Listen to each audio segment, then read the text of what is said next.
Welcome back with a video. We have Tori preview. Again, it's a bit weird what we have Tori showcasing today on a Friday. It's a bit weird, but let's get right into it, right? So I'm not going to have any audio playing in terms of that, but we will be looking at the special together. Of course, we already got teased a little bit of what it is, what she is. Basically, she's literally just a streamer, right? That's pretty much what she is. But again, she is going to be the Valentine's limited character. In terms of a special, I like it. In terms of imprint, I like it already. And she's a fire thief. Very, very good, because I think fire still needs a lot more love. Besides Flan, Janua, that's really the main two fire DPSs that come to my mind, because everyone else is kind of meh, it's kind of whatever. Ravi is just, she's okay, she's nothing really special about her. Let's go right into it. So in terms of her skills, so she has, self-imprint. Alright, crit chance. That's looking very, very good already. She has a Leo. Okay, 116 space speed. Not too shabby. Very good. Okay. Very, very nice. I liked it a lot. And she has imprint in her tree, her soul tree. So she pretty much got a 23% crit base. So, her passive. Buffs granted to the caster are applied as undispellable. Okay.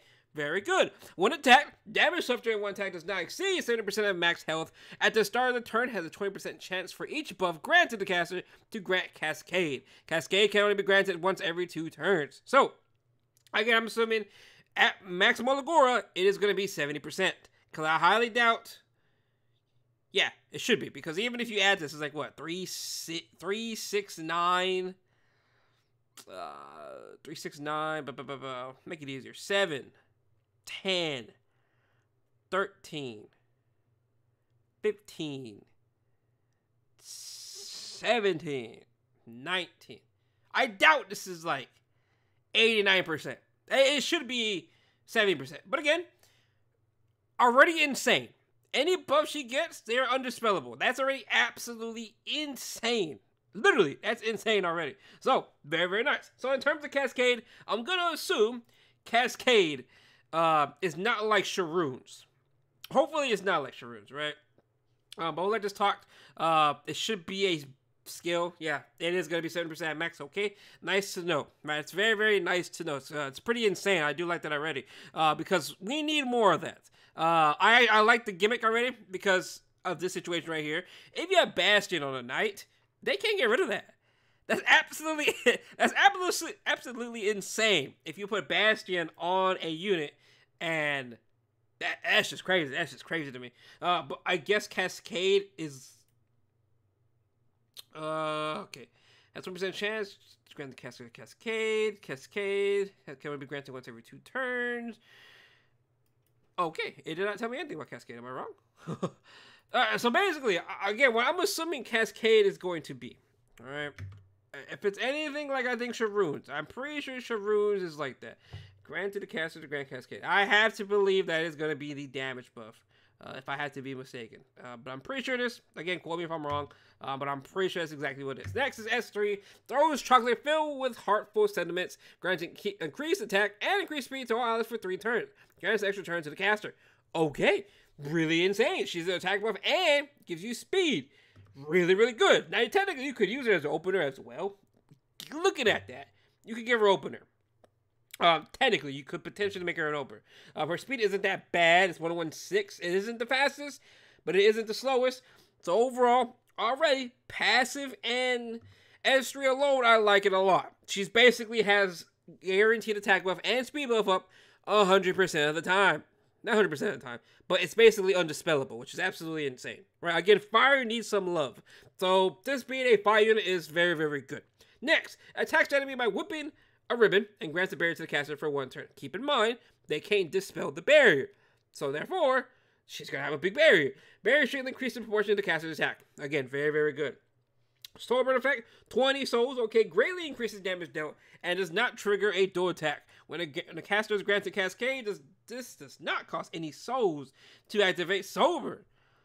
Okay, wowee, this unit looks very, very good. Okay, I like this unit a lot.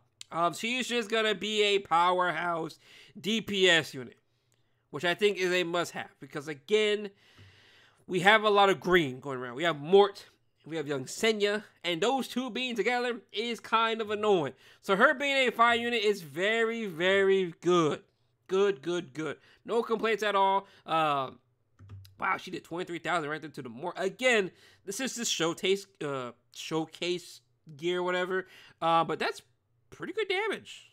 That was pretty good damage, you know. Because again, she's gonna have. Well, then again, she does have attack buff, crit damage buff. Okay, never mind. I forgot about that. Next, it's gonna be the artifacts. Obviously, these artifacts have been absolutely broken. So let's look right at it. Increase the attack by 10%, and start the battle grants a barrier equivalent to the 50% of attack for 2 turns. Okay. So I think this is gonna be best in slot for her because basically they can't get rid of the barrier. You don't need to run Bast of the Pelucia on your knight or whatever. You don't need to because this artifact is basically that. So you have this artifact. If you can max it, again, it's gonna be best in slot. From the looks of it, I think it will be best in slot. You give yourself a barrier. You really can't die. This is like a Spirit Isoline T Surin situation, but they have a barrier. You can't dispel the buffs. So, like, it's kind of crazy when you really think about it. And they have their own attack buff and speed buff as well on top of that. Yeah, I think it's going to be very, very good. I hope and pray I can get more artifacts of this. I don't think... I mean, in terms of thieves, who can really make use of this besides her? I mean, again, Spirit Isoline and T-Servant.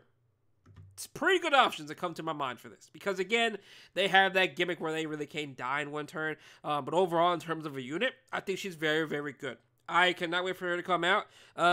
In terms of RTA, I think she's going to be good. In terms of RTA, I think she's going to be even good. Because there's a lot of green meta going on. For arena purposes, it's not really a problem. Arena right now, in my opinion, is in a healthy state. Or where there's a lot of offenses you could definitely use. There's just not...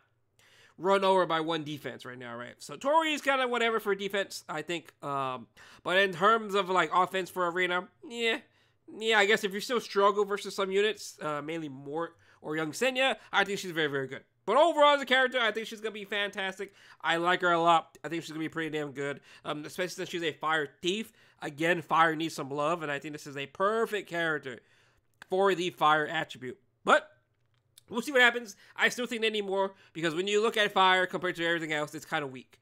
I think blue is weak as well in terms of DPS, but it do have a lot of good supports, right?